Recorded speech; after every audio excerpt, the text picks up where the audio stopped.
Hey y'all, welcome to the Southern Appalachian Herbal Podcast. I'm Judson Carroll and I'm an herbalist. I'm also a wild crafter, a gardener, and herb grower. I'm coming to you from high atop the beautiful Blue Ridge Mountains of North Carolina, just a stone's throw from the Tennessee line, overlooking the Pisgah National Forest, absolutely surrounded by the bounty of God's green earth. I spent most of my life wandering these mountains and learning about plants from the old timers and all sorts of characters. On this show, we'll talk about herbs and how to use them, how to find them, how to grow them, how to make preparations. We'll talk about a lot of things. We can also talk about permaculture, homesteading, foraging, and living off the land. Most anything, really. You can email me at southernappalachianherbs@gmail.com if you have a question or a comment. You can also contact me through the Grow Network, where I'm a regular contributor and a moderator for the forums. And my blog is, of course, southernappalachianherbs@blogspot.com. All right, y'all. I'm going to sit my guitar down and let's talk about herbs.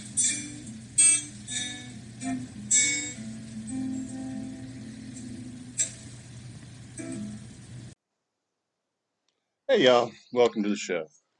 This week, I want to talk a little bit about herbs that you might find in the flower garden. I think that a lot of times we tend to think of herbs as more along the lines of weeds, I guess. Really, it's not the garden plant so much as it is those we find in the woods and meadows and, waysides that tend to be the very strong medicinal herbs. But in truth, most of the ornamental flowers that are grown in the flower gardening tradition, that really here in America has its roots in England and France and all those beautiful, just incredible ornamental gardens that they are just famous for, really. A lot of those flowers began as medicinal herbs. And this really hit me. About a week ago, I was flipping through a seed catalog, and I don't care what kind of gardening you do. The minute you get into gardening, you spend hours drooling over seed catalogs every spring. They start coming, some of the first ones in January, and it's just like you can't wait to get out there and plant something. And I never really pay a whole lot of attention to the flower section because my interest is, well, it's herbs and vegetables and fruit. I mean, it's things for medicinal use or for eating. And but who can deny that flowers are just gorgeous? I mean, there's something about flowers that just makes one stop and appreciate the beauty of a flower, the scent of a flower. It's just an incredible thing. I mean, flowers and birds are probably the two most beautiful things in nature, and stopping to take a little bit of time to appreciate that is just good for the soul, really. But I started looking at the pages in the catalog. It was a large selection. I just pulled out, I guess, 3 pages. I'm just going to discuss with you here. Well, anyway, I started noticing, well, wait a minute, that's an herb. I hadn't even thought about that as being a flower. And so I started looking up each one on those, just say 3 pages at random. And it turned out 9 out of 10 were medicinal herbs, things that you would think of as ornamental flowers. And that's really great because so many people these days have made what I always call the second biggest mistake you'll ever make. See, how would I rank the biggest mistakes in life? Probably marrying the wrong person, going into debt, and joining a property owners association. Never join a POA. The last thing you need in life is a bunch of little tin pot dictators telling you what you can and cannot do on your own property and then charging you for it. You have to pay them to control your life. Never join a POA. But a lot of people have, and or they live in an area where there's a like a village. That's what you call places like this. They're not usually towns so much as villages, and they have ordinances, village ordinances that dictate what you can have on your front lawn, and you got to cut your grass so often, and you got to keep things tidy, and clean up the yard. You can't have old cars rusting away, not being driven, or sofas on the front porch, that kind of thing. sometimes that's zoning ordinance is what I'm talking about. Sometimes that makes sense, but again, that's a vast erosion of freedom. That's not what our forefathers came here and fought for. But before I digress too much further, what's great about these herbal flowers is that even if you live in such a situation, you can grow herbs and they're going to look like pretty ornamentals. I've talked before about edibles you can grow as ornamentals. Herbs can definitely be grown as ornamentals. And like I said, almost all the flowers I found in the catalog are medicinal herbs. So let's just jump into it here. Well, the first thing that comes to mind when I think of flowers, obviously, is a rose bush. Now, this is a really good example of kind of what not to do with herbal flowers. The rose itself, as an herb, is one of the oldest, most important medicinal herbs in Western history. Um, Dog rose, the wild rose, um, see the petals, the hips, the rose galls are astringent and carminative, diuretic, laxative. They're good for the eyes, they're tonic, they tighten tissue, they're soothing. The hips taken internally are very high in vitamin C, A, and E. Um, Good for colds and flu, minor infections. You can use them as a poultice, the petals for skin infections. They're good for scurvy because they have vitamin C. They're good for diarrhea because they're astringent. They help settle the stomach, calm gas pains. You can make jams and jellies out of rose hips. You can make syrup. You can make rose petal wine. The seeds can be used to get rid of worms. I mean, roses are phenomenal herbal medicine and actually have very strong anti-cancer properties as well. But if you notice the modern herbs we see these days, they're really, really pretty hybrid roses. They don't have much scent. Whereas the wild rose, like the dog rose I'm talking about, they have tiny little flowers and big bushes, lots of thorns, but wonderful scent. I mean, there's a wild rose bush maybe, hmm, I'm going to say an eighth of a mile from the house, and sometimes I can actually smell it from the front porch. I mean, the scent of those roses is just incredible. Well, as people bred larger, more attractive, more showy, I guess we would say, roses, they not only bred out the scent in many of them, but they bred out a lot of the medicinal quality. I remember when I was living down in Georgia, we bought a house and the lady had just incredible landscaping when she had it before us.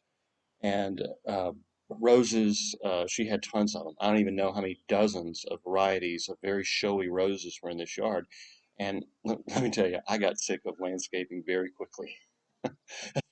My philosophy is everything that grows in my yard, if I'm going to work to tend it, I either want it to eat it or have it medicinally. Could not care less about presentation, about visuals, how things look. But those rose bushes that she had, they were constantly in need of care. I mean, in the blink of an eye, they'd be covered in black spots. In the blink of an eye, half the bush would just die. I mean, I was always pruning them, spraying them, doing everything I could. I mean, soil amendments, all kinds of stuff to just keep these things alive. And what had happened is as people had bred these hybrid roses, they bred out a lot of the plant's natural immunity. And when we eat plants that have a strong natural immunity, they're caring for themselves, they also care for us when we eat them or we take them in a tincture. We're getting the natural immunity of the plant. So in terms of roses, look for your wild roses. Look for your old-fashioned tea roses. Usually if it's got a smaller blossom, a lot of thorns, and it's really hardy. It doesn't get diseased very easily. That's going to be your most strongly medicinal rose. So when I'm talking about these flowers, a lot of times we want to look for the least hybridized, the least showy, the most close to nature of these we can find. So keep that in mind. And now I'm just going to get into a bunch of pretty flowers. In fact, that reminds me, one of the most famous English herbals was John Parkinson, one of the early English herbalists. He was herbalist to King Henry. I can't remember which one. One of the kings.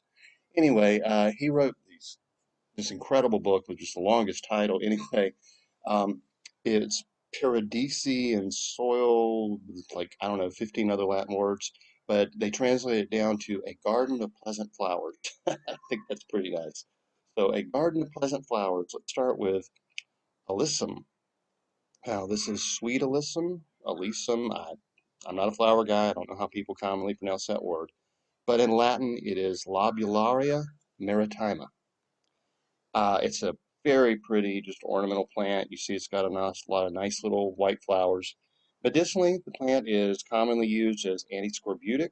That means it has vitamin C, it helps treat scurvy, prevent it, and diuretic. It's also highly esteemed as an astringent in the treatment of gonorrhea. Think of that next time you see something growing in somebody's yard. Uh, and here's one that you see everywhere, baby's breath. Baby's breath is used on a lot of flower arrangements. It's those little, delicate white flowers. Medicinally, it's actually a purgative. It will clean you out. And one thing that's interesting and kind of ironic, considering the name of it is baby's breath, it contains saponins. I'm just going to go with saponins that have a spermicidal activity. So you have a plant called baby's breath. It's actually spermicidal. Let's see here. Oh, how about cornflower? Now, cornflower you may know as bachelor's buttons. Um, I think that's especially when it's blue. Cornflower is usually blue, but I do think it's been bred to come in some different shades. Blue, pink, purple, yeah, white. Bachelor's buttons or cornflower, very important herb. Um, let's see, I'm going to look at plants for future. This cornflower has a long history of herbal use, though it is seldom employed nowadays. In France, it is still used as a remedy for tired eyes, but opinions still differ to its efficacy. Traditionally, it's said to work best on blue eyes, whilst Plantago major, that's plantain, was used for brown eyes. The dried flowers are antitussive, astringent, weakly diuretic, emmenagogue, ophthalmic, very mildly purgative, and a tonic. An infusion can be used in the treatment of dropsy, constipation, or as a mouthwash for ulcers and bleeding gums. This infusion is also taken as a bitter tonic and stimulant, improving the digestion and possibly supporting the liver, as well as improving resistance to infection. A water distilled from the petals was formerly in repute as a remedy for weak eyes and a soothing lotion for conjunctivitis. The seeds are used as a mild laxative for children, and a decoction of the leaves is anti-rheumatic. Bachelor buttons, cornflower. Never thought of as an herbal these days, or rarely anyway. How about black-eyed Susan? This is one of my favorite flowers. It's Rudbeckia. Rudbeckia is just that pretty, yellow flower with sort of a brown cone in the center. An infusion of the roots has been used in the treatment of colds, dropsy, and worms in children. A warm infusion of the root has been used on washes as a wash on sores and snake bites. The ooze from the roots has been used as drops to treat earaches. All right, catchfly. Now this is one that it's just a pretty pink flower, and you wouldn't think much of it. It actually almost looks more like a wildflower, but it is grown ornamentally. Let's see, the leaves and stems contain several medicinally active constituents, including saponins and flavonoids. They have been shown to promote the production of drug metabolizing enzymes in the liver. The plant is said to be contraceptive, emmenagogue, and galactagogue. It is used in Korea in the treatment of gonorrhea, to stimulate milk and the menstrual flow, and also as a contraceptive. And we've got chicory, one of my favorite flowers because it's edible and the root's a nice bitter and uh, just a pretty blue flower. It looks like a blue dandelion. I guess I won't mention dandelions this time since we're talking about ornamentals, but I like them. All right, so chicory has a long history of herbal use and is especially of great value for its tonic effect on the liver and digestive tract. It is little used in modern herbalism, though it is often used as part of the diet. The root and the leaves are an appetizer, cholagogue, depurative, digestive, diuretic, hypoglycemic, laxative, and tonic. The roots are more active medicinally. A decoction of the roots has proved to be of benefit in the treatment of jaundice, liver enlargement, gout, and rheumatism. Decoction of the freshly harvested plant is used for treating gravel. The root can be used fresh or dried and is best harvested in the autumn. The leaves are harvested as the plant comes into flower and can also be dried for later use. The root extract has experimentally produced a slower and weaker heart rate. The plant merits research for use in heart irregularities. The plant is used in Bach flower remedies. Latex at the stem is applied to warts in order to destroy them. You can do the same thing with the latex from a dandelion, by the way. Hound's tongue, let's see, this is a more common name for that in our country. Hound's tongue is what? Chinese forget-me-not. That's a nice kind of blue ornamental variety of it. In the wild, it usually tends to be purple. It's not anywhere near as showy, but it's still a pretty little flower. Let's see, that is Cynoglossum officinale. It's in the borage family. Hound's tongue has a long history of use as a medicinal herb, though it is rarely used in modern herbalism. You'll see this about a lot of the flowers. For some reason, we just started seeing them as ornamentals and stopped using them. I don't know why. The leaves contain allantonin, a highly effective agent that speeds up the healing process in the body. Now, allantonin is also what's in comfrey that causes wounds and bones to heal faster. You're always going to get that caution of not to take it internally because some federal study they gave baby rats the equivalent of 50 gallons a day of comfrey tea, and it gave them cancer. And as Doc Jones always says, they proved you can give cancer to baby rats. So don't use this with baby rats. It's been used by humans for a long time with no trouble. So make your own decision. And I suppose if you have, what would we say, a predilection, a family history of cancer, don't use it. Be smart and safe. But, I use comfrey. It's not going to bother me. And I'd use houndstone. It wouldn't bother me at all. But you make your own decision. So let's see. Caution to be applied. All right. Apparently, it has narcotic effects from large doses, and the leaves and roots are analgesic, antihemorrhoidal, antispasmodic, astringent, digestive, emollient, and again, slightly narcotic. The plant contains alkaloids cynoglossine and consolidine, which are used medicinally to relieve pain. They depress the central nervous system and are also potentially carcinogenic. The plant has been used internally in the treatment of coughs and diarrhea, um, though is now used mainly as a poultice for piles, wounds, minor injuries, bites, ulcers. That was minor injuries, not minors injuries. Well, it might be helpful in a coal mine. I don't know. You might get injured. The root is harvested at the end of the spring, in the second year, and a homeopathic remedy from the roots is very effective in the treatment of insomnia. Oxeye daisy. Now, these are nice, showy white daisies. You'll see them just about everywhere, at least you do around here. Um, yeah, oxeye daisy, the whole plant, and especially the flowers, are antispasmodic, antitussive, diuretic, emmenagogue, tonic, and vulnerary. Harvested in May and June, then dried for later use. Plant has been employed successfully in the treatment of whooping cough, asthma, and nervous excitability. Externally, it is used as a lotion on bruises, wounds, ulcers, and some cutaneous diseases. A decoction of the dried flowers and stems has been used as a wash for chapped hands. A distilled water made from the flowers is an effective eye lotion in the treatment of conjunctivitis. And again, I'm reading from Plants for the Future. That's naturalmedicinalherbs.net. As I always say, that's my go-to for quick information. I could read my notes, but they basically say the same thing and aren't as well written.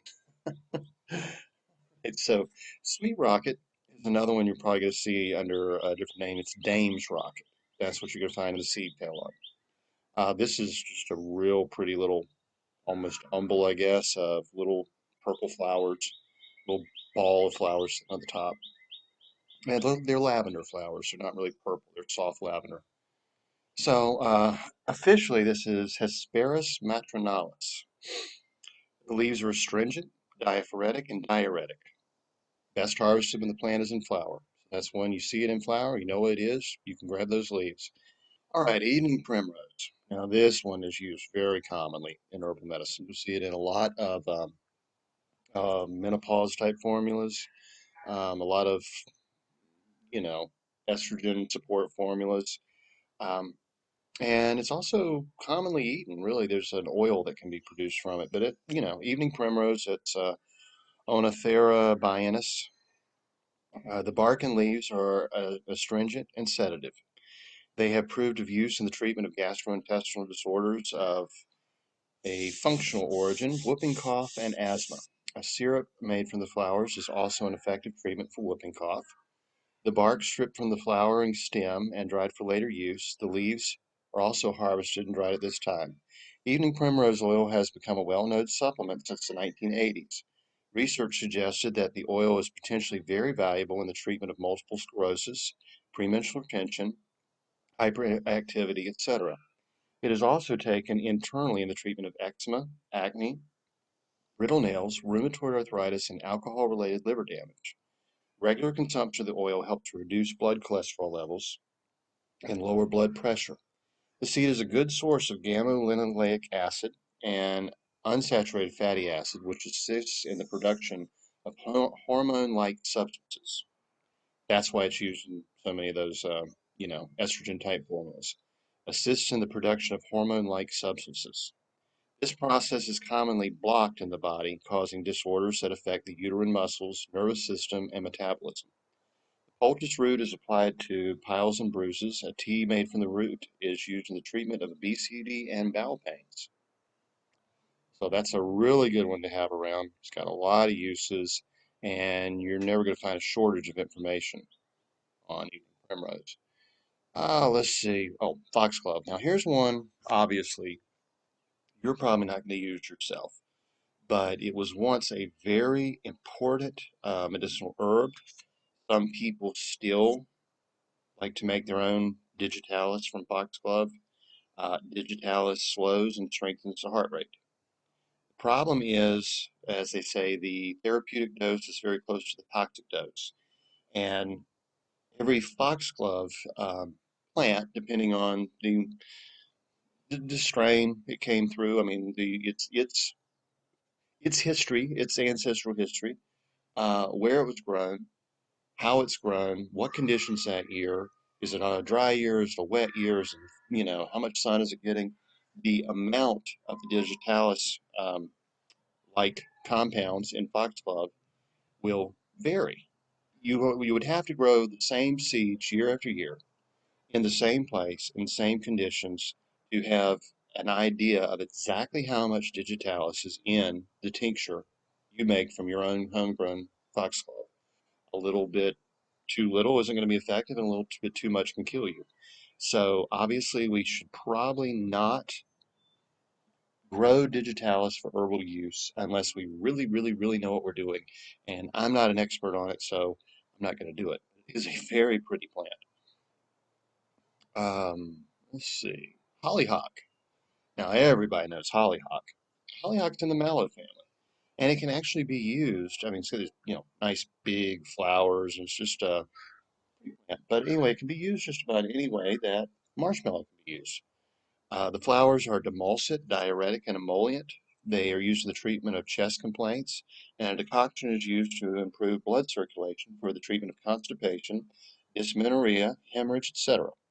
The flowers are harvested when they are open and dried for later use. The shoots are used to ease difficult labor. The root is astringent and demulcent. It is crushed and applied as a poultice to ulcers. Internally, it is used in the treatment of dysentery.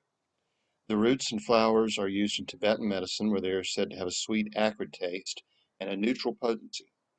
They are used in the treatment of inflammations of the kidney, womb, vaginal and seminal discharge, and the roots on their own are used to treat loss of appetite.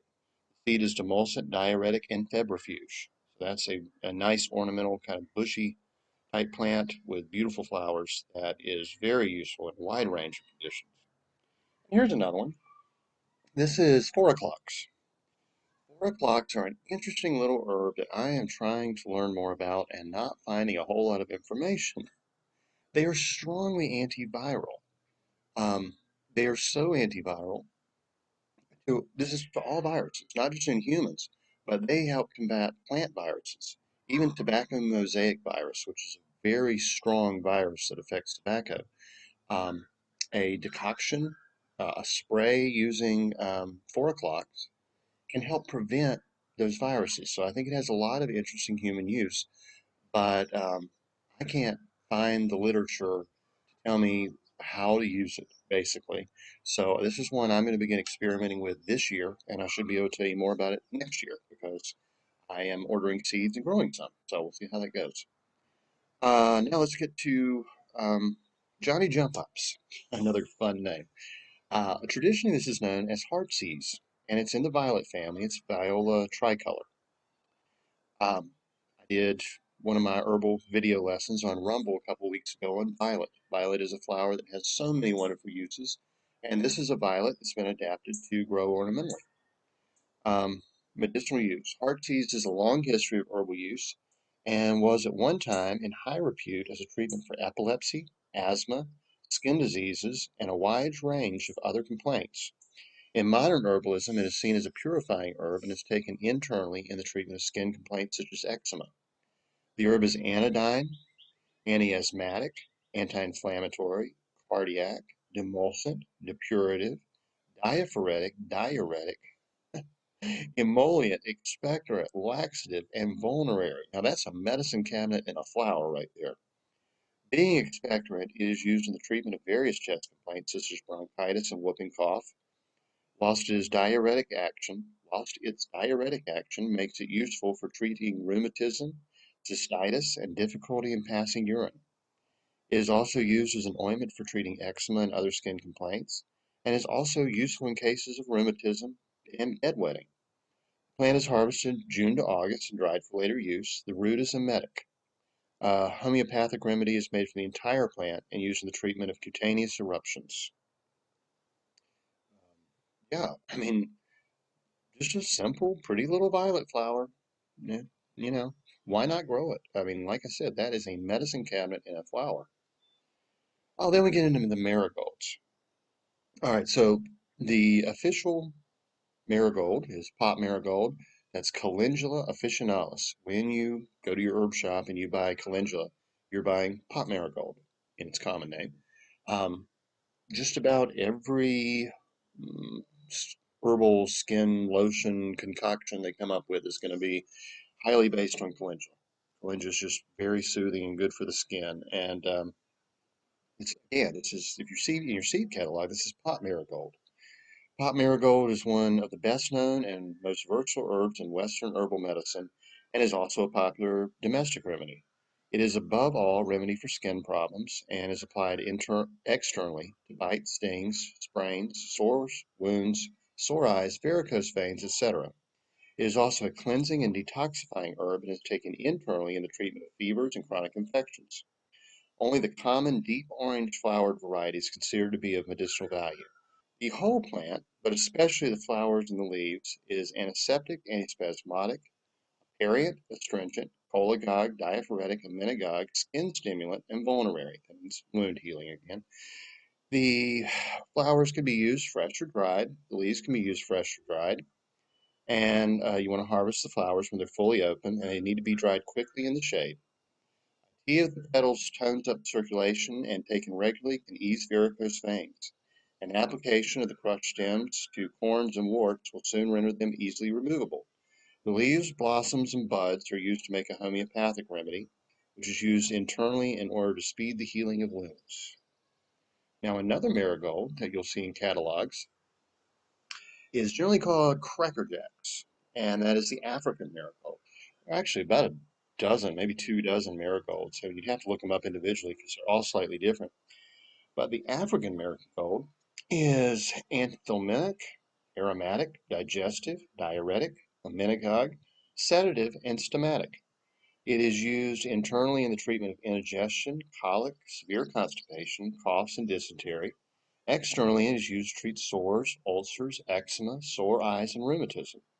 Leaves are harvested as required for immediate use during the growing season, while the flowering parts can be dried and stored for later use. A paste of the leaves is used externally to treat boils, carbuncles, and earaches. The flowers are carminative, diuretic, and vermifuge. A decoction is used to treat colds and mumps. It is applied externally to treat skin diseases, conjunctivitis, and sore eyes, and the root is laxative. Another one with a fun name is Mexican hat. You may see this as Mexican hat red dwarf. I think that's probably the most commonly one being most commonly sold. Um, it's also called prairie coneflower, and it's a real pretty plant.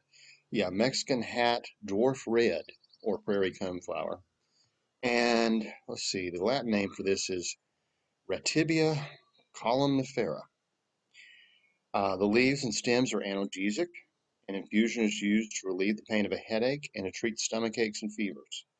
A decoction is used as a wash to relieve pain and to treat poison ivy rash. The decoction is also used as a wash to draw the poison out of rattlesnake bites. So, hey, I don't have many rattlesnakes around here in the mountains. In fact, up where I live, it's just too cold for them.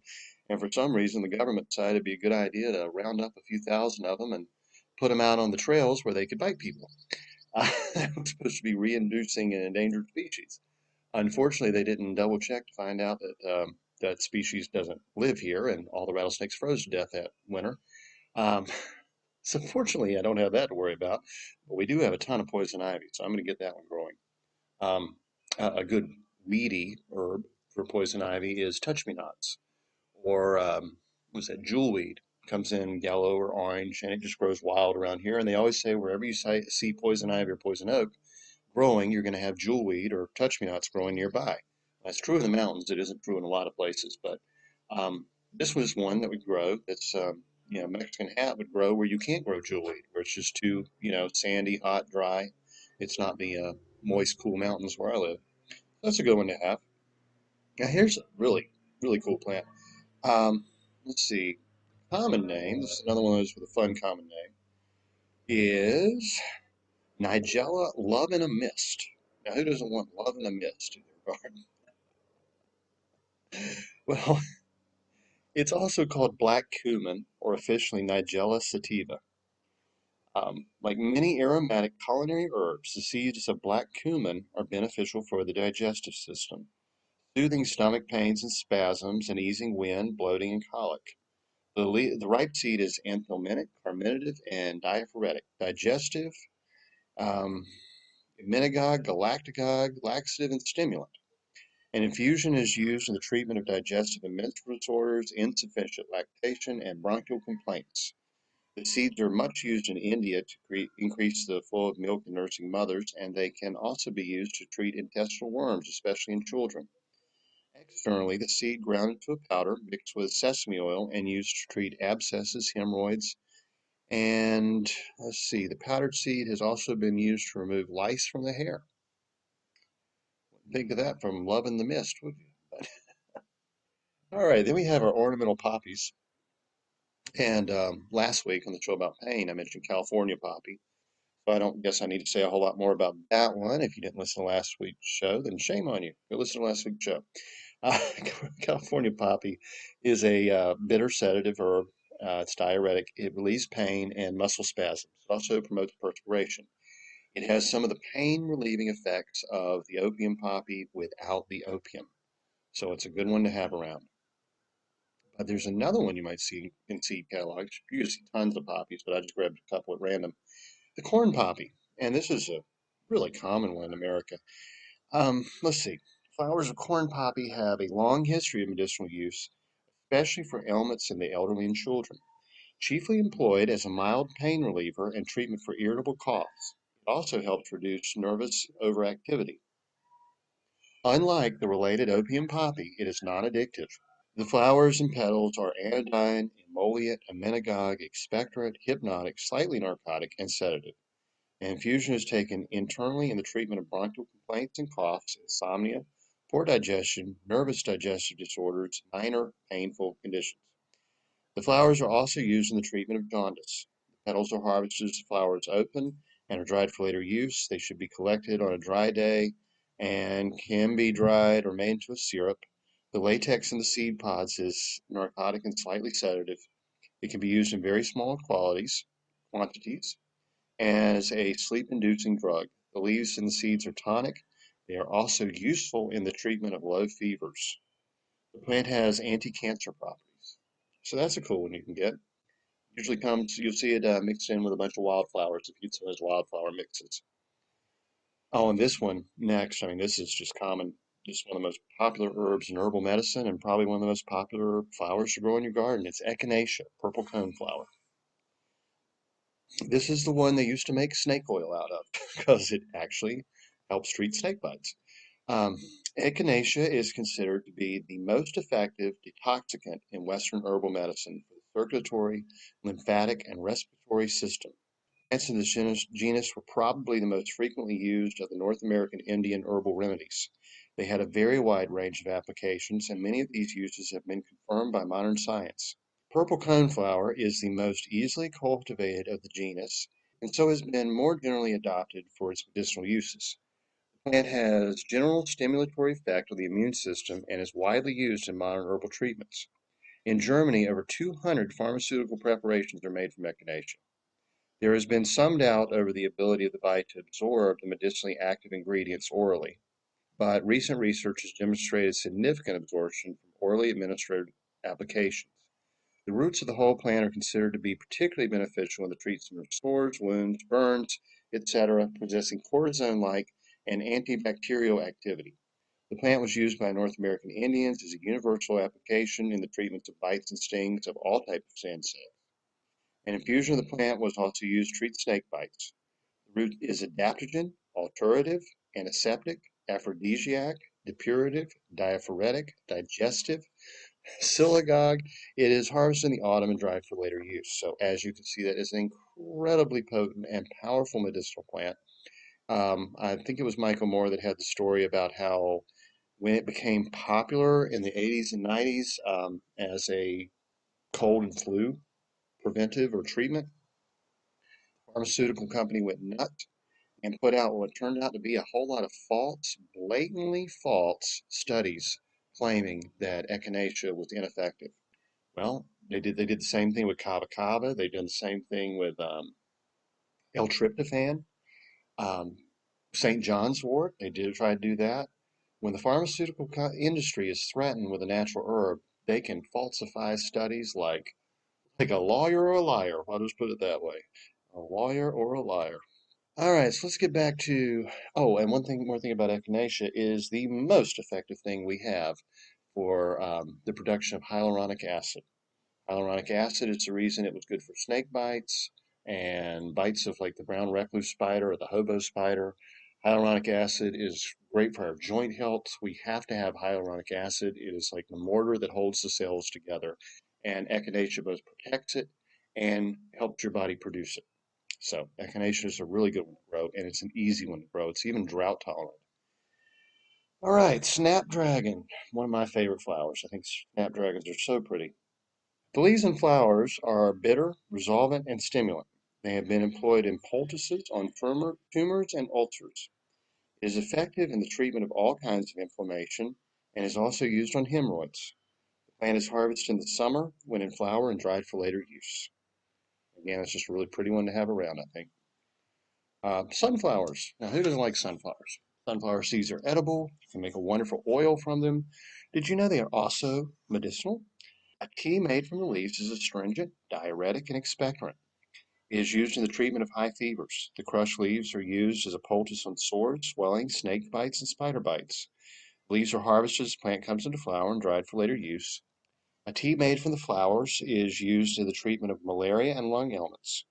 The flowering heads and seeds are febrifuge, nutritive, and stomatic. The seed is also considered to be diuretic and expectorant. It has been used with success in the treatment of many pulmonary complaints. A decoction of the roots has been used as a warm wash on rheumatic aches and pains. Yet another reason to have sunflowers in the garden. I don't think you can have too many reasons for have sunflowers. I love them. Now this is probably, in my opinion, one of the absolute prettiest flowers, and it's one that it's just confusing to look at because it has these concentric rings of pink and white. It's a small, just a little flower, grows close to the ground. It's called Sweet William. It's in the pink family. Sometimes you'll see them called Sweet William pinks. Well, officially it's called Dianthus barbatus. Flowers have a mild flavor and are generally used as a garnish for vegetables, fruits, and salads, cakes, desserts, cold drinks, etc. I don't know of any medicinal qualities of this one. They are edible, and don't you need more pretty edible flowers to toss on a salad, throw in a soup, throw in with a nice, oh, maybe some roast quail or something, make them look all fancy, give them a nice flavor and scent. And when it comes to edible flowers, you know, the roses are edible. Throughout the South, we have camellias. Camellias, wow, we're known for camellias. They bloom just about year round. They were actually brought here because we can't really grow European wine grapes here in the South in most regions, I should say, without just having to soak them in chemicals. We have wild grapes that are wonderful, but people wanted to make wine and they weren't really sure about all the muscadines and fox grapes yet. And so they brought in these camellias, which are in the same family as black tea, by the way. But the blossoms can be used to make wine. They're edible and they're sweet. They have sugar in them. And so for, 100 years or so, whether you were in Louisiana or Georgia or South Carolina, if you were having homemade wine, it could have been made from crab apples. It could have been made from wild grapes. But a lot of times, yeah, it was made of camellia flowers. What's another good one? Oh, emblematic of the South, gardenia blossoms. Gardenia blossoms are edible. They are so strongly perfumed, you might not want to use them in a lot of things, but a few of those petals, with anything from candy, candy to put on a pastry or in a salad, they taste like vanilla. They're wonderful. Magnolia blossoms are edible and they have a strong lemon scent. But get back to a medicinal one. I just did a class on this one last week on my herbal, herbal medicine 101 classes on Rumble. Bugle, bugleweed. You see it everywhere. Some people say it's invasive. I say it's a wonderful, pretty medicinal herbs that bees love, and everybody should have a little patch in their yard. I don't care when it got here. They always say a definition of the weed is a plant growing in the wrong place. Definition of an invasive is one that doesn't come from here. But native to when? We don't know when any of these seeds got here. Some things we think of as being native plants were brought in, by Native Americans 10,000 years ago completely by accident. Little seeds get stuck in the hair or the clothing, or, a bird flew over and dropped it. Essentially, a native plant is considered something that was here before European colonists arrived. And anything that comes later is considered invasive. Well, I don't see it that way. Native to when? Everything's going to get everywhere eventually if birds and people keep carrying it around the world, you know. Well, bugle's in that category, and bugle has a long history of use as a wound herb, although it's little used today. It is still considered very useful in arresting hemorrhages and is also used in the treatment of coughs and spitting of blood and is incipient consumption. Right there, you're talking tuberculosis, basically.